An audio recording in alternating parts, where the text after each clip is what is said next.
Kalau gue bilang semua orang yang ikut kelas online finance itu bodoh, apa ada yang bakal marah?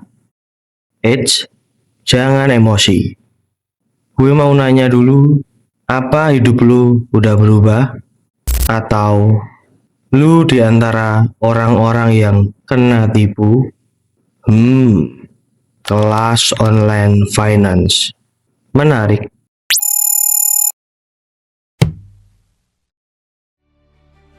Kan gue udah bilang, apapun yang berkaitan dengan kekayaan itu pasti laku. Gue coba kasih contoh permainan psikologi dari orang yang buka kelas itu. Gue yakin orang yang nonton kontennya pasti dalam keadaan yang sama. Pengangguran, capek, bingung, hilang arah, tertekan, atau terjebak hutang. Kenapa begitu? Karena orang dengan keadaan seperti itu, egonya pasti rapuh.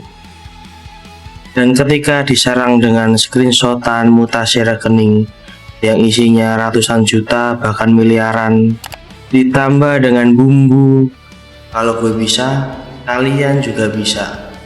Boom. Dopamin dalam otak orang dengan keadaan kayak tadi pasti langsung menggebu-gebu. Lu tahulah inti ekonomi.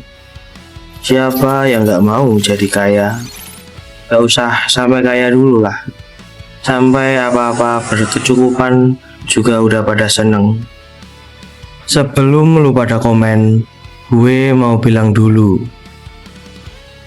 Kaya itu kondisi ekonomi seseorang kalau mau beli sesuatu, uangnya masih sisa banyak. Kalau cukup ya cukup aja buat beli kebutuhan sehari-hari. Dan standar setiap orang itu beda-beda. Dan kalau lu masih marah kenapa gue tadi bilang bodoh, gue akan klarifikasi langsung. Lu mau ikut kelas itu karena mau belajar atau mau kaya dengan instan? Kalau cuma mau buat referensi dan belajar, it's okay. Tapi kalau mau kaya instan, lu jelas bodoh 100%. Why? Ya lu tahu, kelas online itu kan kebanyakan dari sudut pandang orang yang buka kelas. Background sama start lu semua kan beda. Terus lu mau samain gitu? Mana bisa, boy. Lu tahu istilah 1%? Itu adalah simbol buat orang-orang yang menang di bidangnya, tidak semua bidang. Dia start duluan dan lu baru mulai pas dia sudah finish. Lu mau jadi 1%? Mimpi basah, boy. Dan mereka buka kelas itu aslinya bukan 100% memotivasi orang-orang, tapi buat dia tambah F. Yang kaya semakin kaya, yang miskin biarin. Oh shit, here we go again. Investasi, trading, Bitcoin. Dia dukun atau peramal masa depan, di mana kekayaan yang mereka janjikan.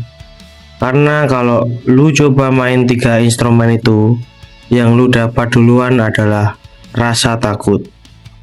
Takut turun. Dan dengan mental lu itu, yakin masih mau jadi 1%. Kerja seperti biasa aja lah, boy. Jangan capek-capek dah. Karena tidak semua orang terlahir jadi 1%. Tapi apa salahnya mencoba, bang? Ya coba aja. Kalau berhasil kabarin gue. Pinjam dulu 100. Hahaha. Yang gue bahas kali ini adalah kelas online kenapa laku. Karena yang dijual adalah harapan. Dan saat manusia berada di titik terendahnya, yang mereka cari hanyalah secercah harapan. Jadi pahamkan kenapa ramai dan laku. Dan gue mau bedah bisnis ini menurut opini pribadi gue. Kalau lu masuk ke grup atau web kelas online, pasti langsung disuguhi video-video pembukaan gratis. Buat umpan agar lu beli buat nonton video selanjutnya. Cara ini seperti di web atau aplikasi streaming film series, episode 1-5 gratis dan episode selanjutnya harus bayar. Itu bukan tidak sengaja, itu adalah teknik marketing, karena kalau semuanya harus bayar di awal, penonton nggak tahu filmnya bagus atau tidak.